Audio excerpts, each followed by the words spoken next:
CTET की तैयारी को आगे बढ़ाते हुए आज का क्वेश्चन आप लोगों के सामने है। भाई क्या कहता है क्वेश्चन को, विद्यार्थियों के अधिगम और समझ में स्पष्टता लाने के लिए समूची शिक्षण अधिगम प्रक्रिया के दौरान यानी कि टीचिंग लर्निंग प्रोसेस के दौरान किया जाने वाला आकलन यानी कि असेसमेंट क्या है। तो भाई पहले तो आकलन के बारे में जानते हैं। जैसा कि आप सभी जानते हैं कि जो हमारा सीबीएसई बोर्ड है उसने हमारे स्कूलों में कौन सा वाला असेसमेंट लगा रखा है, कंटिन्यूअस एंड कॉम्प्रिहेंसिव इवैल्यूएशन, जिसमें वो 2 टाइप का असेसमेंट लेता है, फॉर्मेटिव एंड समेटिव, जो औपचारिक और अनौपचारिक जिसे कहा जाता है। इसके अंतर्गत अधिगम में ये असेसमेंट ऑफ लर्निंग भी लेता है और असेसमेंट फॉर लर्निंग भी लेता है। अब हमसे क्वेश्चन क्या पूछा गया है, जो अधिगम प्रक्रिया के दौरान यानी कि असेसमेंट टीचिंग लर्निंग प्रोसेस के दौरान चलने वाला आकलन कौन सा होता है। तो 4 ऑप्शन हमारे पास हैं, अधिगम के लिए आकलन, अधिगम का आकलन, अधिगम में आकलन, अधिगम के रूप में आकलन। तो भाई असेसमेंट फॉर लर्निंग क्या होता है, अधिगम के लिए आकलन क्या होता है, जहां अधिगम और जो है आकलन दोनों साथ साथ चलते हैं, यानी कि सीखना और चेक करना दोनों साथ साथ चले, ड्यूरिंग यानी कि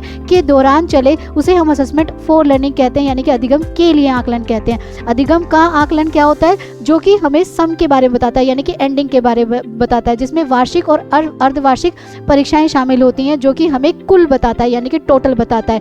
उसे हम क्या कहते हैं, अधिगम का आकलन यानी कि असेसमेंट ऑफ लर्निंग। तो चलिए भाई मैंने समझा दिया है, अब फटाफट से कमेंट बॉक्स में इसका आंसर बताएंगे।